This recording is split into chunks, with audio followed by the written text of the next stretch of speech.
Okay, welcome back, everybody. My name is Dr. Carl Taswell, and we've been running our BHAVI program with students since 2014, and one of our um, uh, students who's been with us for a while is Miss Anousha Athreya, and she will be joining this presentation to present some slides that she's put together related to our literature review on PET brain imaging for neurodegenerative disorders. So I'll present a summary of the EPSMS clinical trial, and in the middle of my presentation, we'll switch to Ms. Athreya for a brief review of molecular imaging for multiple sclerosis. So let me make a few remarks in general about EPSMS. This has been a long-standing research goal for myself personally in terms of what I've put together throughout my professional career, but we didn't actually start working directly on the EPSMS trial until about 6 years ago. And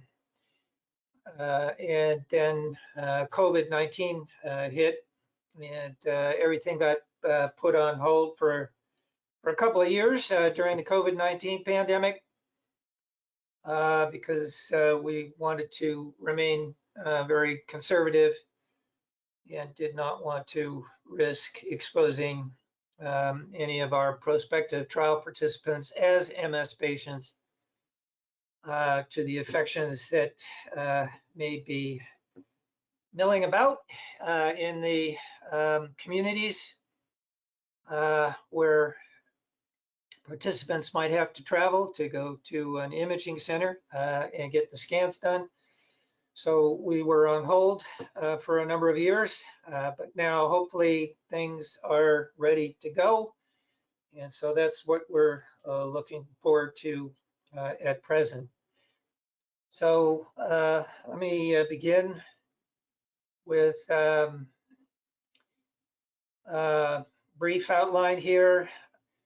Of course, we've already had several overview presentations, introductions to multiple sclerosis is from Drs. Neidig and Drs. Wu.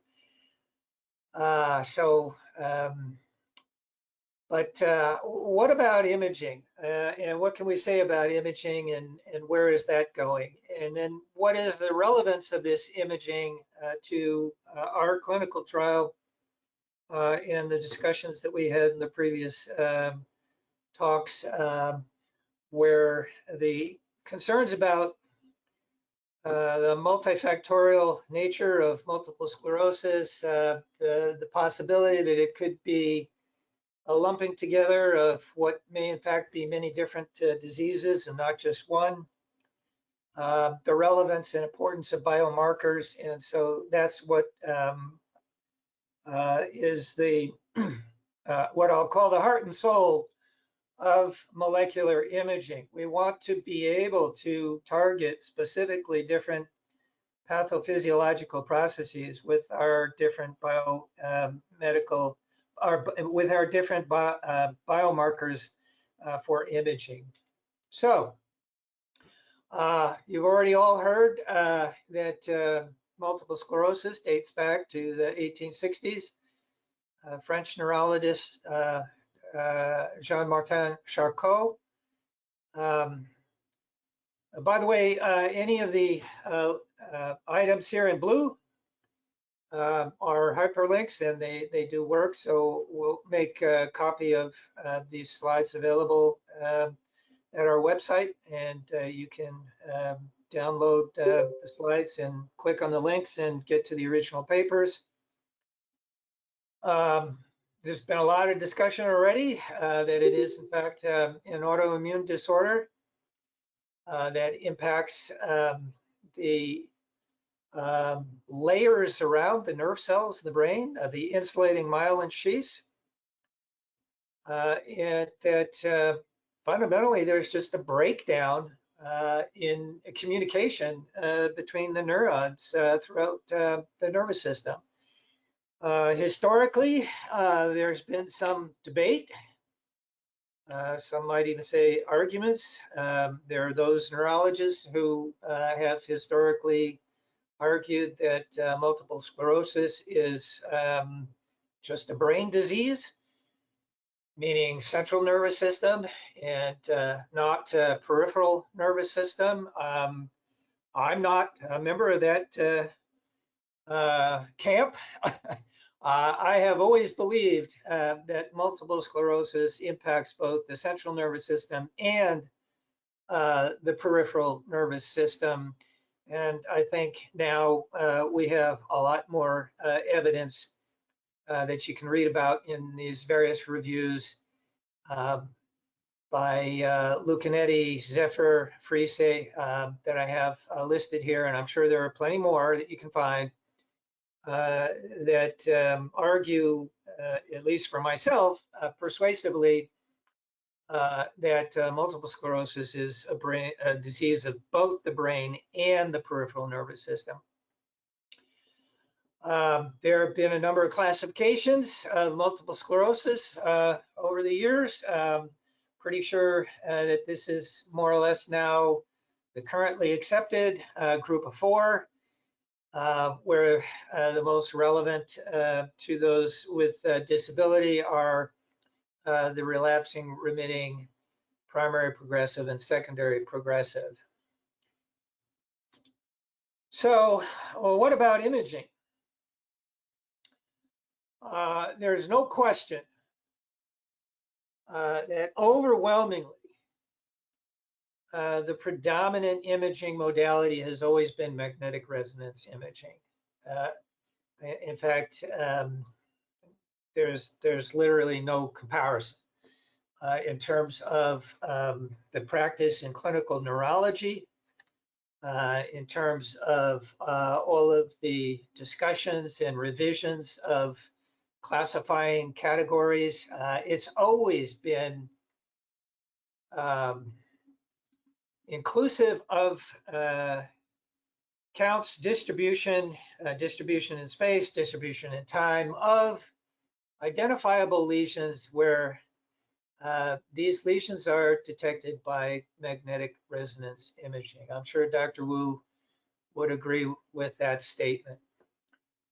On the other hand, if you really want to get at pathophysiology, if you really want to get at biochemistry, if you really want to get at underlying mechanisms, we have to be able to go beyond the anatomical or structural imaging that's done with MR. We have to be able to get down to a cellular imaging level with the molecular imaging that is possible with PET scans. And so this has been an idea. It's been around not quite a decade yet. Some of the original investigators who first began speaking about this mentioned here Nicolini in 2015, Mocha in 2017. But if we are going to pursue this,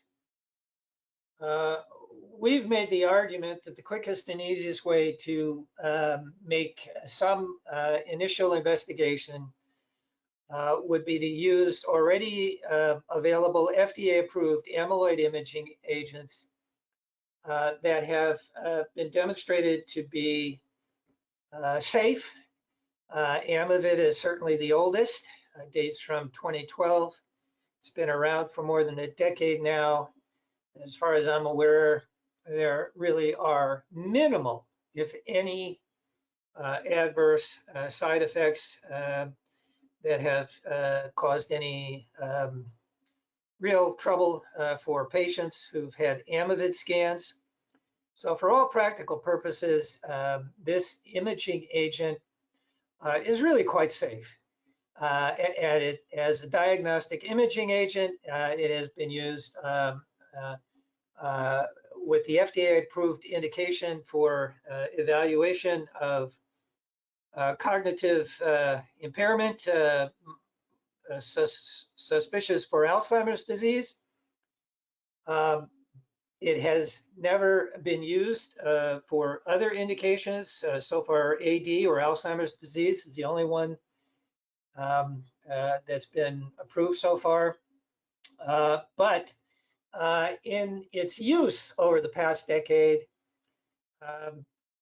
one of the problems has been the question of specificity. In other words, is that amyvid agent binding to gray matter or white matter? And what does that imply for what you're trying to detect? So let me explain in terms of this notion of what is considered the target versus off target, what is considered the signal versus what is considered noise. So if you're using an amyloid imaging agent to detect amyloid deposition in the gray matter, the cortex of the brain, what do you do when it also binds to the white matter, which is considered quote unquote off target? You know, so what's the signal and what's the noise? Well, what if you just flip that around and you said, well, that's really useful if we just change the question and change the indication for doing the PET scan. And instead of calling the binding to white matter noise for the purposes of Alzheimer's disease, why not call it target signal for the purpose of multiple sclerosis? So these are important questions in a clinical context where in most clinical settings, typically one has to evaluate what's known as appropriate use criteria, especially when using a radioactive agent. And of course, all radio tracers with PET scans are considered radioactive. So one has to meet what is known as appropriate use criteria. Otherwise, we should not be using radioactive materials in patients, persons, live human beings. So when do you use something for what purpose? And are you going to be able to get insurance reimbursement for it? Are you going to be able to answer the diagnostic question that you're posing? And when is the presence of binding in gray matter for Alzheimer's disease confused or confounded by binding off target in white matter if your question is Alzheimer's disease and vice versa? So this is an issue in those situations in a clinical context where typically you're only going to have a diagnostic question for one or the other.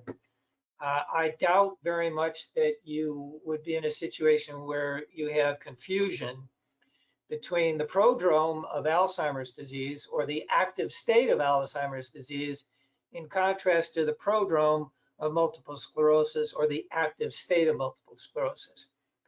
Nevertheless, it does come up in the context of a clinical research trial.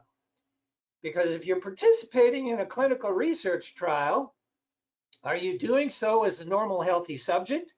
Are you doing so as a multiple sclerosis patient?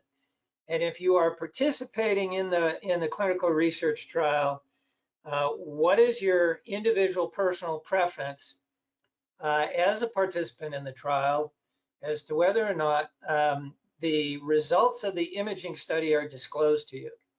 Do you want information about the results on both gray matter and white matter, or only white matter, or only gray matter, or neither? These are the questions that are part of the informed consent process for our clinical research trial. So here's an example of an amyloid imaging agent binding to the white matter. And in this image, it of course is reversed in the sense that a high binding activity on this grayscale is dark black. So the dark black that you see represents the white matter in the brain and the spinal cord. And so the darkest black intensity represents the binding of the radio tracer to the myelin. In a AMAVID scan that's considered positive for Alzheimer's disease, ideally you would have preferred to have seen the exact flip-flop. In other words, binding to the cortex of the brain as opposed to the inner parts or central parts of the brain. All right, now, why is this increasingly more feasible and practical for the study of multiple sclerosis throughout the entire body, including the spinal cord, throughout the spinal column? And that's because of the advent of recent technology over the past decade with PET scanners that are combined with the CT modality and or the MR modality of increasing resolution both in space and time, as well as with gantry beds that can accommodate the entire body, and that's why they're known as either entire body scanners or whole body scanners or total body scanners. We prefer use of the word entire body in contrast to some other usage where they talk about whole body or total body. But regardless of your choice of terminology, entire body, whole body, or total body, the goal is the same.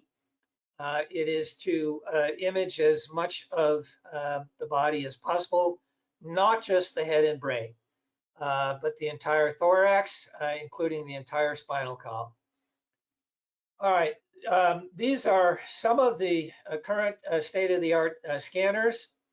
Again, the links are clickable, and you can examine the web pages at these links, and most of them have a collection of photographic images of what the scanners look like. And so you can get an idea of the variety of different scanners that are on the market right now and in use in various hospitals and clinics. So what is the basic question that we're asking here? Can we use an entire body PET scanner to image, monitor, and measure demyelination and remyelination in multiple sclerosis patients? And again, as I mentioned previously, we are using proven, safe, FDA-approved amyloid imaging agents to track and monitor over time the demyelination versus remyelination of MS patients and compare with normal healthy subjects. We hope to extend this trial in the future to address a variety of different pathophysiological processes, including, as discussed throughout this workshop, the involvement of the immune system, inflammation, other more neurospecific types of cells such as microglial activation. And we are anticipating an assortment of different radio tracers in the future, which should be able to serve as a variety of different biomarkers. So with that, let me stop there and let me turn this over to Ms. Athreya so she can present her collection of slides.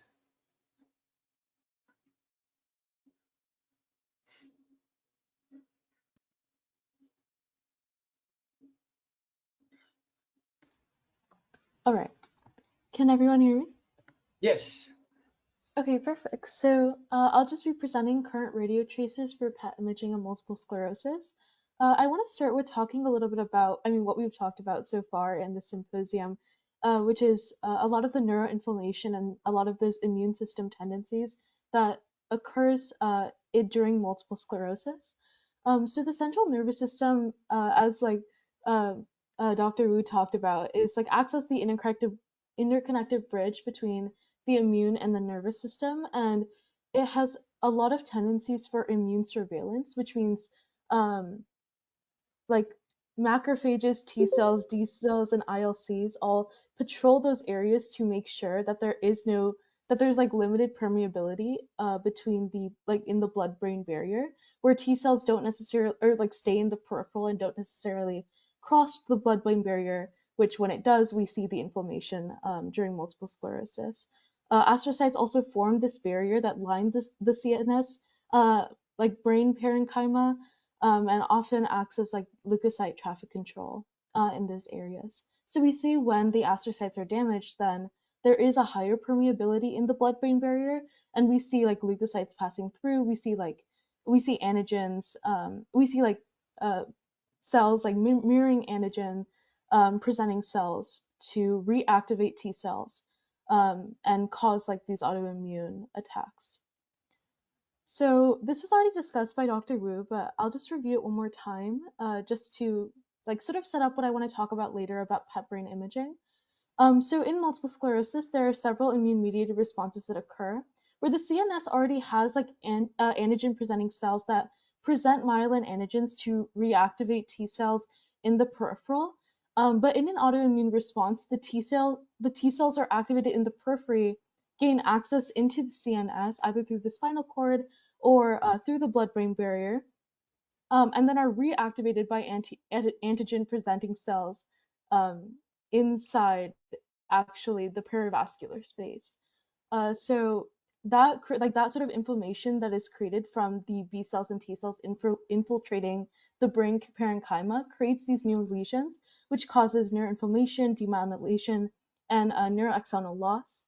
And also these microglia and macrophages remain in a constant state of activation, and this low-grade inflammation, which is seen as in also like Alzheimer's disease, um, can cause something called like glutamate toxicity, which is shown to progress some of the demyelinating tendencies that's shown in MS.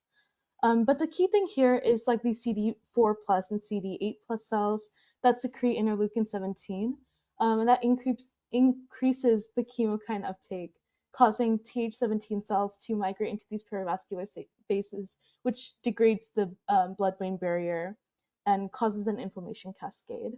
And here's just a visual for that. So you can see like the initial triggering of like the MS autoimmune response, where essentially what happens is I think either viral or infection antigens reactivate T cells in the periphery, which causes this cascade where it attracts like Th17 cells, which then secrete interleukin 17 and 22, which causes chemokine uptake, which reactivates right these T cells past like in the perivascular space or in the CNS, which causes this demyelination again. So the reason that I wanted to talk about neuroinflammation is because it's very key to see how all of these different parts of the MS process can be tracked using tracers for PET brain imaging, and I'll get to it a little bit later. But there's also a lot more that happens during multiple sclerosis than what I explained. There are like a lot of different metabolic, genetic, and other factor or environmental factors that affect its severity. But specifically for PET brain imaging, the pathology during microglial activation and neurodegeneration can be detected for PET brain imaging using the 18-kDa translocator protein, which is more commonly known as the TSPO protein. And this has been very like tested in the last few years in several sort of like primary and secondary radio tracers, because it seems to have a high affinity for detecting where so the damage is during multiple sclerosis. So when we look at these specific molecules that are in play for multiple sclerosis, then um, we can see like these molecule specific tracers can help us differentiate where this damage is coming from for different phenotypes, specifically for microglia, because I think it has both pro-inflammatory and anti-inflammatory tendencies along with the astrocytes. So just identifying those phenotypes tells us a lot more about how to prevent and create neuroprotective drugs in the future and therapies for multiple sclerosis. So these molecule-specific tracers can help us image overactive metabolic pathways that cause this inflammatory cascade. And also it allows us to look at these MS lesions and see what molecules are causing the most damage and allow us to, again, differentiate the disease progression there. So this is an example of the way that the TSPO radioligand works. So it is, again, like a protein, it's a receptor. So we have, for example, like the 18F or the 11C TSPO ligand. It depends on whether it's like the primary or secondary or even the tertiary one that's been developed. And basically it lights up activated microglia inside the neurons so that when we put it through the PET scanner, we can see where microglial activation is present. So this is a current summary of PET radio tracers for multiple sclerosis from Bachman 2019, but also the NIH CNS radio tracer table. So it goes through various target molecules, but you can see all of the different components that each of these molecules have, particularly in the MS process. For TSPO, it's upregulated in response to glial or microglial cell activation, which is indicative of neuroinflammation. So the primary one is actually the first one here, which is like the CPK 11195 tracer. And that's the one that's been used for quite a while, and is considered like the primary, the most stable tracer, but each of these are secondary or tertiary tracers that have been recently developed in a few years and are more experimental for tracking glial activation for multiple sclerosis. When we're looking at specifically demyelination or even like amyloid uptake, these are the main sort of ones that are used in clinical and experimental use. 18F flobitapir is Amyvid, which is what's being used in the EPSMS clinical trial, like Dr. T talked about. But there are also more experimental ones that are being developed, like F3, F4AP. The flutemenolol has been like very highly tested in humans, but not necessarily FDA approved, or sorry, used in clinical situations yet. And then for the adenosine receptor, they're G protein coupled receptors that are bind also in regards to microglial responses. So these are also just another phenotype of microglia that tells us more about like what role they play in MS. For inflammation, most commonly used is FDG. FDG is also very much used in other types of like neurodegenerative diseases like Alzheimer's disease and has a very high clinical use, but it can also be shown for inflammation and detect inflammation in the spinal cord lesions. For the GABA A receptors, so flumazenil is a biodiazepine antagonist. So when we're looking at we looked at white matter lesions before, but now when we're looking at cortical gray matter lesions, flumazenil is experimentally used right now to detect uptake in gray matter. For the ACHE tracer, this is more experimental, but it basically is used for uptake on cholinergic neurons, which is basically most tied to cognitive impairment in Alzheimer's, but also multiple sclerosis patients. So this has been used like pretty frequently when it comes to identifying uptake. I think more in Alzheimer's disease than multiple sclerosis at this point, but um, when we look at like other sort of like different types of target molecules, like CB2, this is a more experimental one, and it's upregulated on again activated microglia and the astrocytes in these inflammatory conditions. C acetate is one that's very commonly used for astrocyte activation, where like the lipid molecules is based on the acetate consumption. And Dr. Wu talked about tyrosine kinase before for I believe the BT tyrosine kinase, but so this is another type of tyrosine kinase molecule, the mirror tyrosine kinase, which is again in experimental trials. Um, Yeah, so again, like just talking about disease modifying therapies, it's treatments that slow down the development of relapsing and remitting MS or PPMS to suppress inflammatory activity. So we talked a lot about ocrelizumab and Copaxone that are used to reduce like inflammation as a whole, but also like the specific B cells and T cells involved in the inflammatory and demyelinating process. So Copaxone is specifically used for T cells, well, like Overus, which is the like clinical name for um, ocrelizumab, is used for B cells, as we discussed earlier. So a study conducted also by the University of London found that the factors such as the quality of life, the cognitive ability, any disability, alcohol consumption, education, how informed a patient was on their condition, and age also affected the adherence of patients to their disease-modifying therapy regimen. And I think it's just important to acknowledge that by empowering patients to be informed of their own condition, but also improve their quality of life in having this condition can help them adhere better to their DMT regimen, but also slow down the development of their multiple sclerosis regimen. And these are just a few references. It will be on the BHAVI website as well. So if you wanted to go check it out, you can do it there. Thank you, Ms. Athreya. Let me resume the remainder of the slides in my slide deck.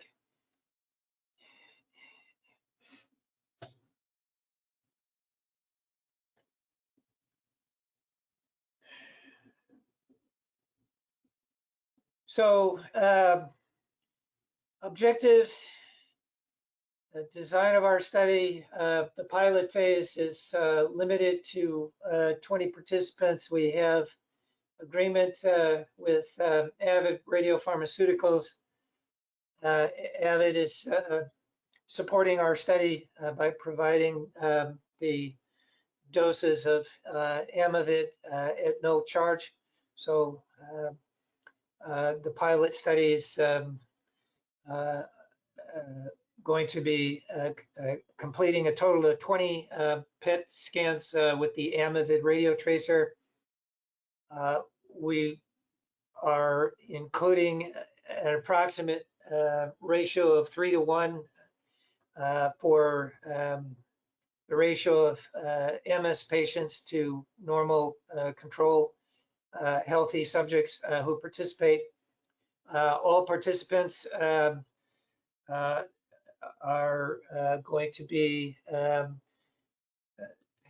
evaluated with psychometric scales, both before and after imaging results disclosure, even for those who decline to have any results shared with them. So we will keep the same protocol regardless of the preference chosen by the participant with regard to nothing white matter only, gray matter only, or both gray and white matter. This is not a randomized study. It's essentially a prospective observational longitudinal study, unless you interpret the disclosure of imaging results as an intervention, which some people do. And we've done that in the previous study that I've completed under Dr. Chris Rowe's leadership at the University of Melbourne. So this basic clinical trial protocol has been used previously with regard to Alzheimer's disease. We are taking the same approach with the same fundamental protocol. The only thing that we're changing, of course, is the nature of the target illness. We're now targeting multiple sclerosis instead of Alzheimer's disease. But otherwise, the clinical trial study protocol remains the same.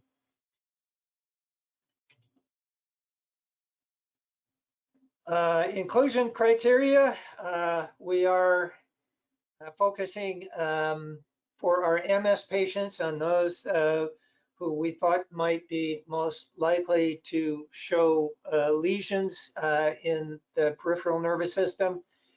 So those with severe disability scores greater than 5 on the EDSS scale. We've also requested that participants designate a study partner. This is something that we did in the previous Alzheimer's disease protocol. In general, I support this practice for any clinical trial that involves a neurodegenerative disorder that may involve cognitive impairment. I do not believe that participants should ever be allowed to join these kinds of clinical trials without a study partner. So that's something I feel very strongly about, and I hope others will support that approach for all clinical trials that involve neurodegenerative disorders and dementias. Obviously, for any PET scan, the participant has to be able to lie reasonably motionless on the PET scanner bed for at least 10 minutes, up to 20 minutes, and then the usual kinds of inclusion criteria, such as willingness to give informed consent, etc. Exclusion criteria, we're trying to not have any real confounding factors such as other major illnesses, diseases involving the gastrointestinal, pulmonary, cardiovascular systems, etc. We really want to exclude other confounding illnesses such as metabolic endocrine diseases, including diabetes. If there's been any recent surgery or chemotherapy or history of cancer, again, we wish to exclude confounding illnesses, confounding factors. Obviously, use of radioactive materials with a PET scan, a radio tracer, means that women who are pregnant or breastfeeding must be excluded. As I mentioned at the beginning of this session, this project began in earnest probably in 2018-19, before the COVID pandemic. We registered in 2020 at clinical trials, but then we've been on hold during the COVID pandemic. These links are active. You can click on them to get to the corresponding documents. And we're very pleased that we're finally able to now start. All activities will be web enabled and accessible online, subject to appropriate security and privacy concerns at EPSMS So I encourage you to check out that website if you're interested. I think if I can bring up a copy, I will show that. Meanwhile, there's a summary statement about what our real goal here is. Again, we want to be able to monitor in a quantitative manner over time and space, of course, referring to different parts of the body, different parts of the brain and nervous system, the changes in demyelination and remyelination. And this is what we believe, given the multiplicity of contributing factors to perhaps multiple different kinds of multiple sclerosis, we are going to need different biomarkers for all the different underlying pathophysiological processes. So that's something that we can do with molecular imaging and PET scanners. And so let me just see if I can show this. Here is our website at EPSMSBrainHealthAlliance.net. We will have roles for different access. Right now, if you're just a prospective participant, please create a user account for yourself. Once you create an account, you should then be able to log in, and you will find the participant screens available to you once you log in. They are not available if you're not logged in. They'll just send you back to the login or register page. But that's where everything will be managed. So it's an absolute necessity when anticipating and planning and organizing a multi-site international trial involving multiple different countries. We hope to eventually enroll participants not just in America, but also Australia and Europe.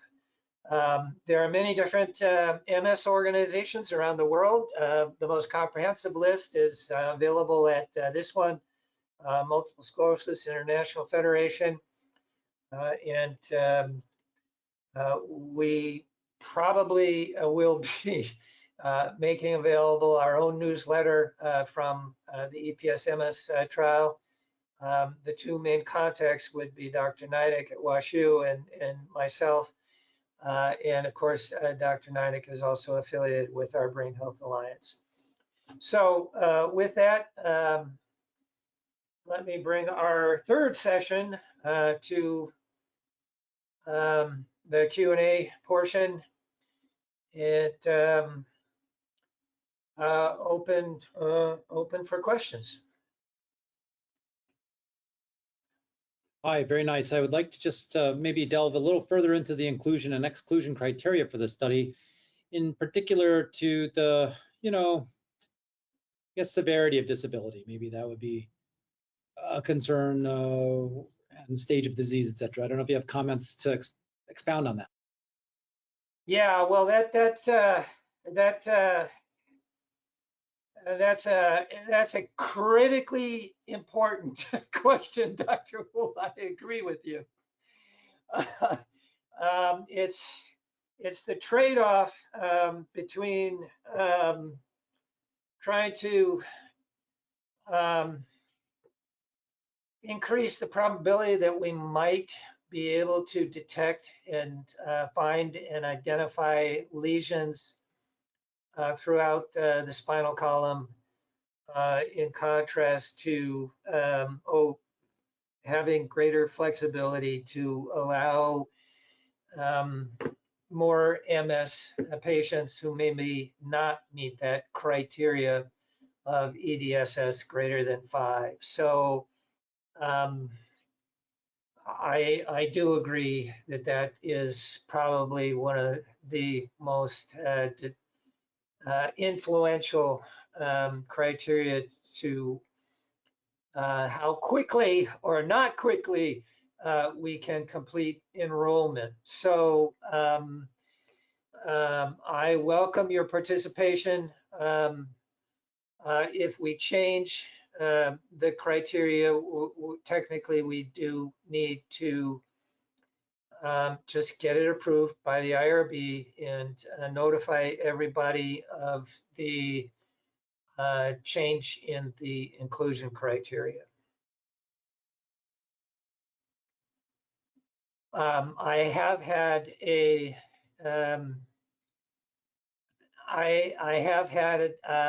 considerable number of prospective trial participants who have contacted me, but who may not meet that criteria. So I do understand and agree with your concerns. And again, it's about getting the trial going and moving forward. So yes, directly relevant question.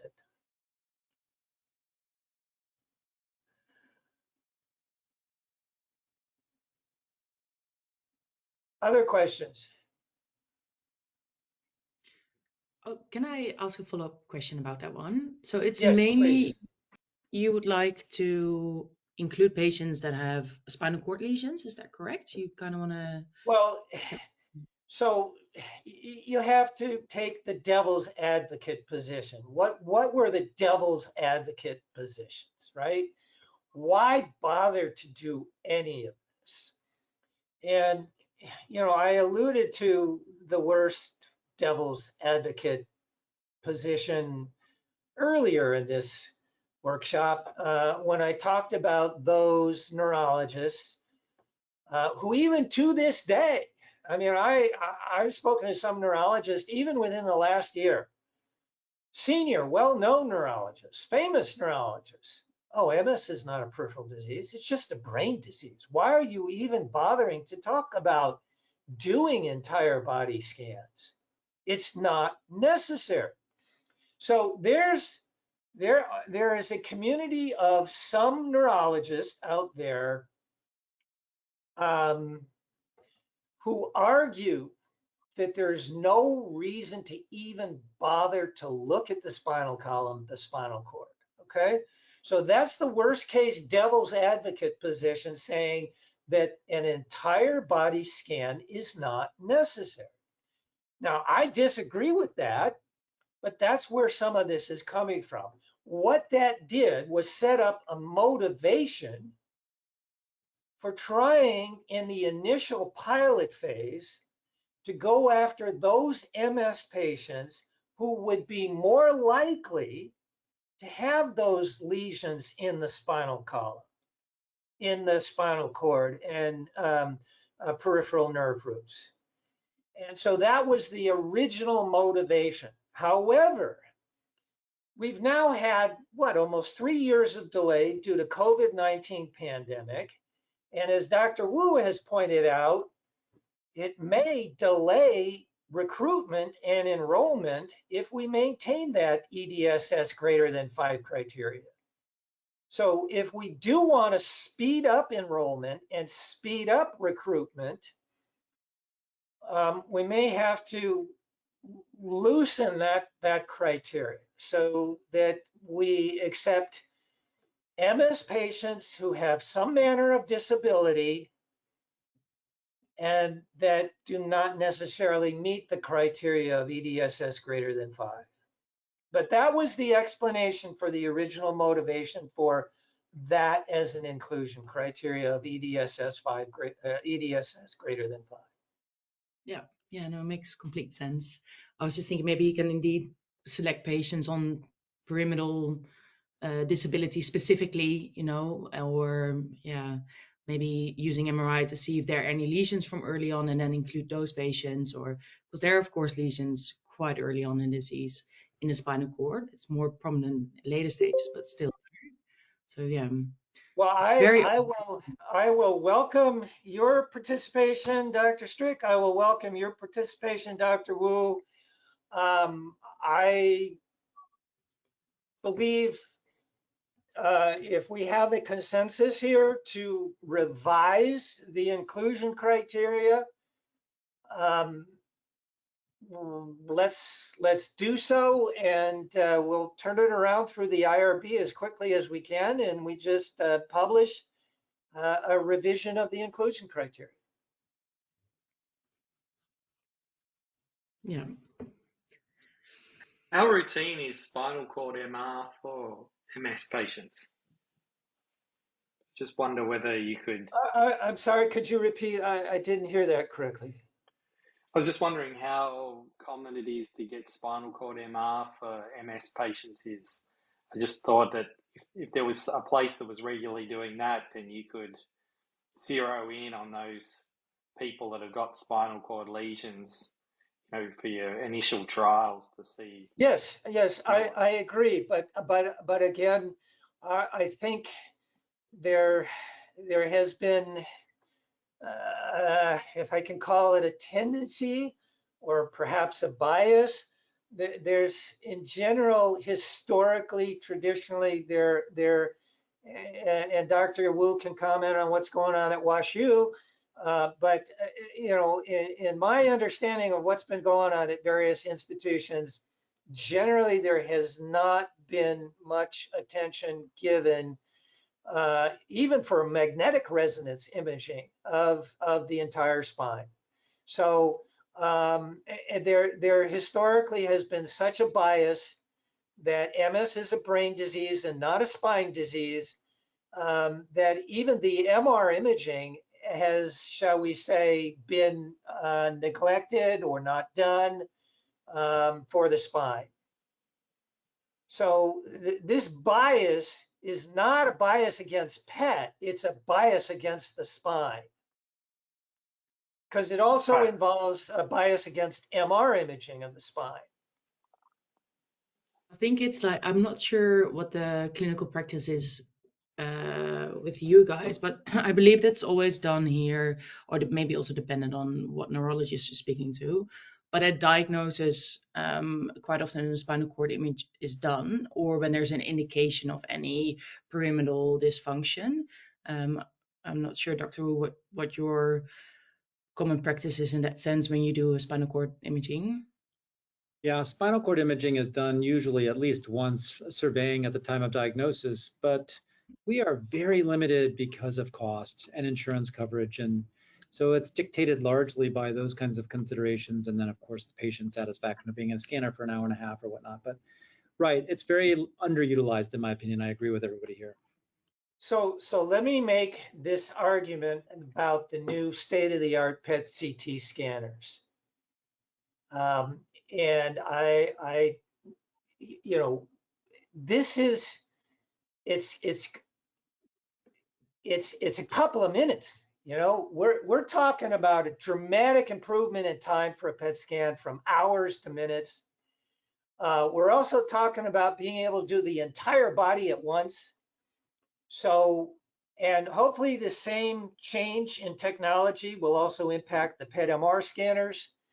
But the change in progress with the technology is going to change the money picture. And all of the financial disincentives against imaging the entire brain and spine hopefully will change in the next few years. And there will no longer be that kind of cost difference between doing just brain but not spine.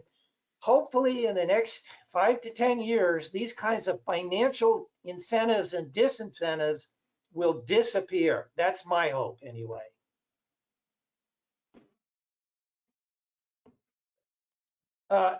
Rob, how are you, Rob? Good. Sorry, I joined later. My link wasn't working. I just want to discuss what you're talking about right now in terms of the technical challenges of imaging cold spot lesions on a PET scanner, which I think should not be underestimated. I think you're right. Having a whole body scanner. Rhonda, what's up? What's that?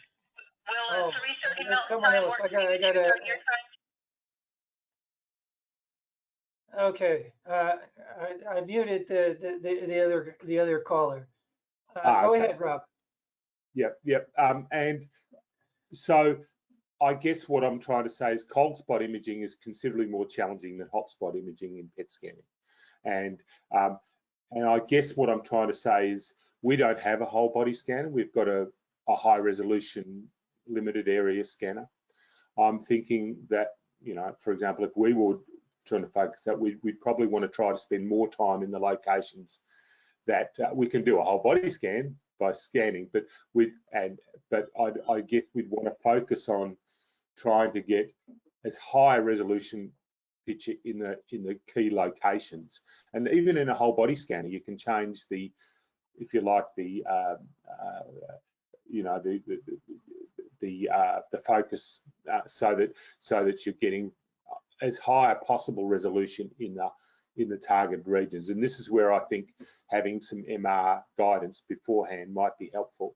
And so I'd be winding up our iterations. I'd be putting on our point spread function, which may or may not help or hurt, but I'd be trying to do those kinds of things, try and look for lesions. And of course, I'd be trying to aim for doing more than one imaging, because then you can look to see for change. That's just from a technical point of view. Just thought I'd put that in as part of the mix. That was all. Yeah. Yeah, you're absolutely right, Rob, and I could not agree more. And what we need to clarify when we're talking about this, at least from the perspective of what's concerned with multiple sclerosis. So technically, the original explorer up at UC Davis, as the prototype for an entire body PET scanner, you know, entire body or total body or whole body was interpreted as top of head to bottom of toe. Now, do we really need top of head to bottom of toe for MS? No, I don't think so. What do we need? I actually believe that we only need head to bottom of pelvis. Now, if you talk to the you know, if you talk to many of the PET CT scanner manufacturers, they usually don't use expressions like top of head to bottom of pelvis. What they'll usually talk about is probably more likely head to mid thigh. So do we need head to toe? No. Do we need head to mid thigh or at least bottom of pelvis? Yes. That would be my argument. So then we don't really need to worry about what another 30 centimeters or so. I mean, you know, we can cut down the length to something that's reasonable as long as it includes the entire spinal column. That's where my interest remains. On a high resolution, and I'm saying a high resolution high body scanner, not a low resolution. For example, there are new scanners coming out which are lower resolution scanners but are high body and worse scatter. Then some of the newer generation scanners have actually got lower resolution than the older ones, and I think in this case we need to be aiming for uber high resolution. So I'd be sort of saying, let's position the head, and in a whole body scanner, I'd move the head down so we get better counts, and I'd move, and so I'd position the target organ sort of mid-chest in the middle of the field of view with it overlapping at either end. And I would also wind our iterations up and use very small detector blocks and all those sorts of things to make sure that, and use time of flight and all those sort of things to push PET to its absolute limit. Because I think it needs to be, and maybe your scan times of maybe need to be pushed a bit further too, depending on the scanner, just so that we can try and find cold lesions. I think because of the technical challenge of that. Well, yes, and the important distinction between hot lesions and cold lesions is of course relevant, but once again, molecular imaging with PET scanners also affords the possibility for multi-tracer scans. So right, which is where I brought up before. So carbon 11 acetate for astrogliosis, we've got the potential to have SMBT1 for astrogliosis as well. So whether that's relevant in MS, I don't know. I'm not an expert in that area, but I would have thought that, you know, that may be something to look at. I think there's a bold, brave new future for multi-tracer scans where we can get at both hot lesions and cold lesions at the same time. So yeah. This is the potential of molecular imaging that I think hopefully will open a whole brave new world.